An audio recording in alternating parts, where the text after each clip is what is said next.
आप सभी को मेरी प्यार भरी राधा स्वामी जी। बाबा फरीद जी कहते हैं कि प्यारे, तू कभी भी फिक्र मत किया कर। अगर तुझे कुछ करना है तो सतगुरु का बस जिक्र किया कर। तेरा काम तो मालिक को याद करना है और तेरे को तो चारों पहर भजन सिमरन करना है। बस यही तेरा काम है। फिर देखना प्यारे, तेरी फिक्र सतगुरु कैसे करेगा। फिक्र करना तो सतगुरु का काम है, तेरा काम तो बस मालिक को याद करना है। जब भी तू अपने सतगुरु को याद करेगा तो वो तेरी फिक्र जरूर करेगा। संत हमें समझाते हैं कि केवल नाम के सिमरन और भजन में ही दुनिया के सारे पूजा पाठ हो जाते हैं। और बड़ा सुंदर उदाहरण देते हुए कहते हैं कि जब एक स्त्री बिंदी अपने दोनों बाहों के बीच में लगाती है, जब आत्मा परमात्मा से मिलती है और जन्मों जन्मों से बिछड़ी हुई आत्मा परमात्मा रूपी पति को पाकर झूम उठती है, तो हमें भी अच्छे से समझना चाहिए।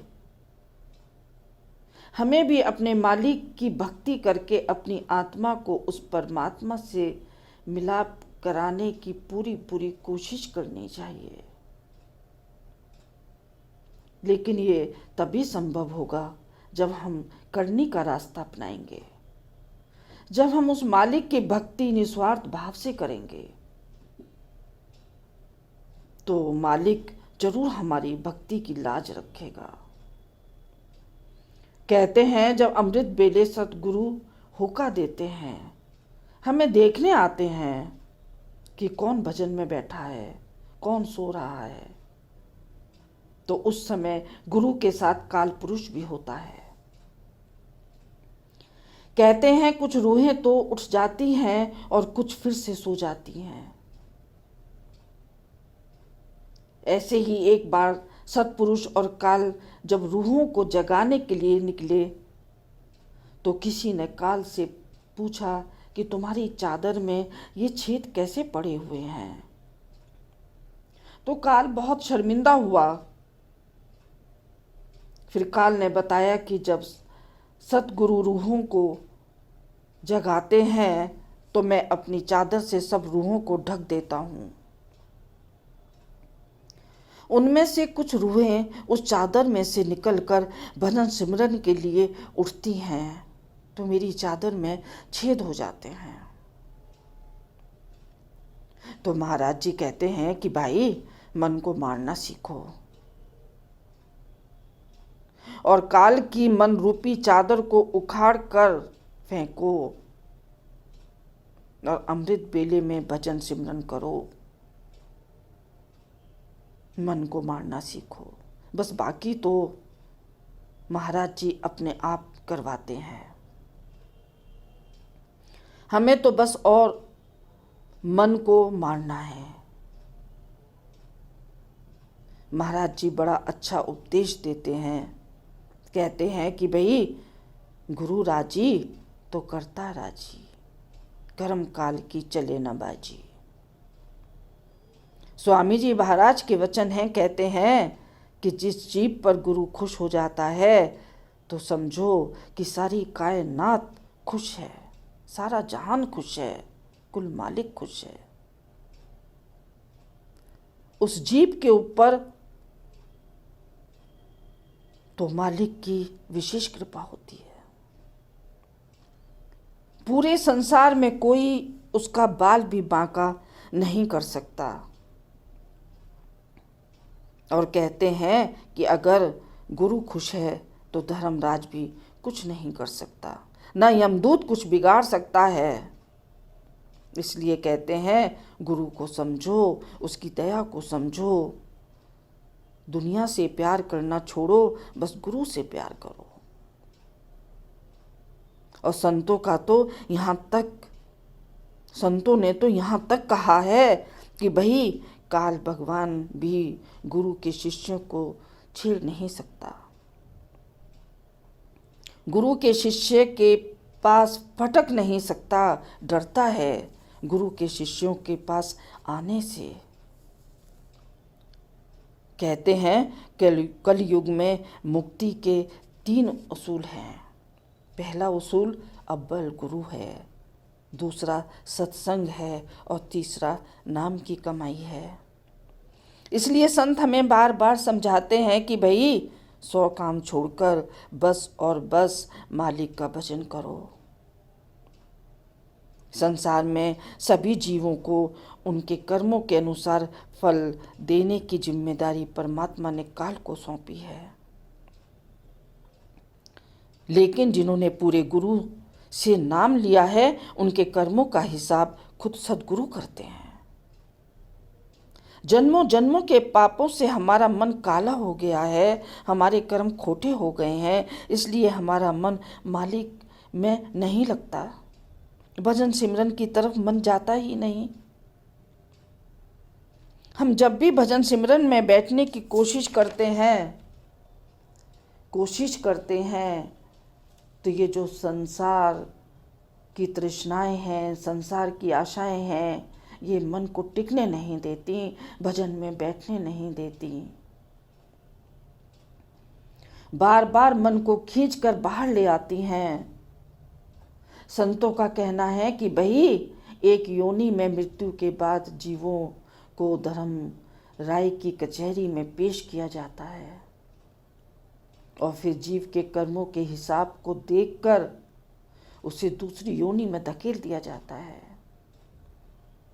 उसके कर्मों के अनुसार उसे ऐसी सजा दी जाती है जैसे कोई 10 नंबरी बदमाश होता है और उसको जबरदस्त हथकड़ियां लगा दी जाती हैं। फिर आप जी का कहना है कि भाई जब कोई रूह सद्गुरु के उपदेश पर परिश्रम करके ऊपर के मंडलों में जाती दिखाई देती है तो उस रूह को देखकर देवी देवता भी बहुत अफसोस करते हैं, तरसते हैं और अपने आप से कहते हैं काश अगर हमें भी मनुष्य शरीर मिला होता तो हम भी भजन सिमरन करते और ऊंचे ऊंचे रूहानी मंडलों में जाते। कहते हैं कि देवी देवता केवल अपने अच्छे कर्मों के अनुसार भोग विलास में लीन हैं। उन लोगों में भजन बंदगी नहीं है, केवल भोग विलास है। इसलिए सभी संतों का कहना है कि भाई मनुष्य योनि के लिए तो देवी देवता भी तरसते हैं और कहते हैं कि अगर नाम की कमाई हम कलयुग में करेंगे और हम अगर अपनी जिंदगी के दिन सुख और शांति के साथ गुजारना चाहते हैं तो भजन सिमरन को हमें अपने जीवन में उतारना पड़ेगा। फिर कहते हैं अगर बंदे तू परमात्मा से मिलना चाहता है तो सिर्फ नाम की कमाई ही एकमात्र ऐसा रास्ता है जो तुझे परमात्मा से मिला सकता है। तुलसीदास जी का कहना है कि कलयुग में केवल नाम ही आधार है। भजन सिमरन हमारे लिए ऐसा है जैसे कि हमारे सामने एक दीवार, इस दीवार को भजन के जरिए हमें धीरे धीरे तोड़ना है। कैसे तोड़ना है? भजन सिमरन की ताकत से इस दीवार को तोड़कर हमें उस पार जाना है। हमें नहीं पता कि ये दीवार कितनी चौड़ी है और कितनी मजबूत है और कितनी ताकतवर है। हमारे पास तो इसे तोड़ने का बस एक ही हथियार है और वो है भजन सिमरन। भजन सिमरन तो ऐसी छेनी है, ऐसा हथौड़ा है कि हम उसकी सहायता से थोड़ी थोड़ी चोट मारकर और उस दीवार को तोड़कर उस पार बैठे अपने सतगुरु, अपने प्रीतम से मिलाप कर सकते हैं। पता नहीं कितने अरसे से हमारा प्रीतम उस पार हमारा इंतज़ार कर रहा है। पता नहीं कितने जन्म हमने अपने अंधेरे में गंवा दिए। फिर कहते हैं जब तक ये कर्मों का चक्कर चलता रहेगा मुक्ति नहीं मिलेगी। बार बार जीवन में सुख दुख का सिलसिला चलता रहेगा। शरीर पर शरीर बदलते रहेंगे और दुख पर दुख आते रहेंगे। तो आखिर क्या है कि हमें जिसके द्वारा हमें मृत्यु से मुक्ति मिल जाए। तो संत कहते हैं कि नाम की महिमा, बस ये नाम ही हमें मुक्ति दे सकता है। तभी हम परम धाम को जा सकते हैं और हम परम सत्य को जान सकते हैं, उसे पा सकते हैं। आगे आप जी कह रहे हैं कि राम नाम एक सच है, प्राणी वस्तु केवल नाम। जब तप तीरथ व्रत क्या सब यही रहेगा, मालिक के घर केवल नाम। गुरु नानक देव जी महाराज जी ने बहुत ही सुंदर शब्दों में कहा है कि नानक के घर केवल नाम। मीराबाई जी ने भी कहा है कि पायो जी मैंने राम रतन धन पायो, वस्तु अनमोल दी मेरे सतगुरु, कृपा करी अपनायो।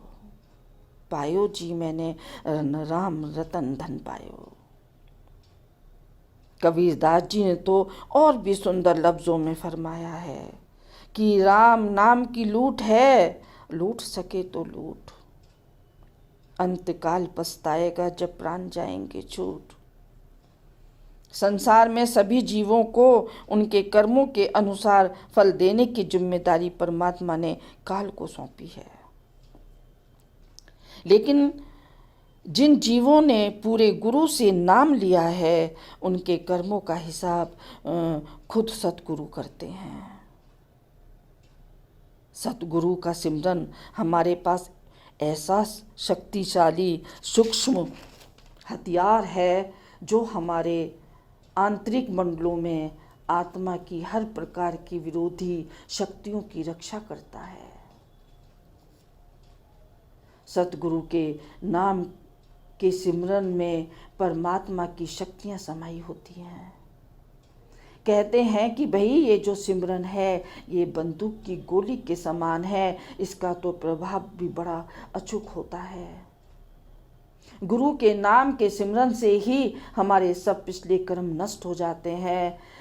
हमें हमेशा गुरु के दिए हुए नाम का ही सिमरन करना चाहिए और यही सिमरन आखिर में जीवात्मा को अपने निज घर ले जाता है। परमात्मा के प्रति प्रेम बनाए रखने के लिए हमारे प्रेम को लगातार खुराक की जरूरत होती है, नहीं तो बगैर ईंधन के तो आग भी बुझ सकती है, वो भी नहीं जलती। भजन सिमरन तो वो ईंधन है जो इस आग को जलाए रखता है, कभी बुझने नहीं देता। इसलिए संत हमें समझाते हैं कि भाई भजन में एक दिन का भी नागा नहीं होना चाहिए। भजन सिमरन की एक दिन की भी लापरवाही हमारे सफ़र की प्रगति को एक महीने पीछे कर देती है। हमें रोज भजन में बैठना चाहिए, अपने गुरु के हुक्म में रहना चाहिए, बाकी सब मालिक पर छोड़ देना चाहिए। मालिक खुद ब खुद अपने जीवों की संभाल करता है। मैं आती रहूंगी प्यार भरे शब्दों के साथ। राधा स्वामी जी।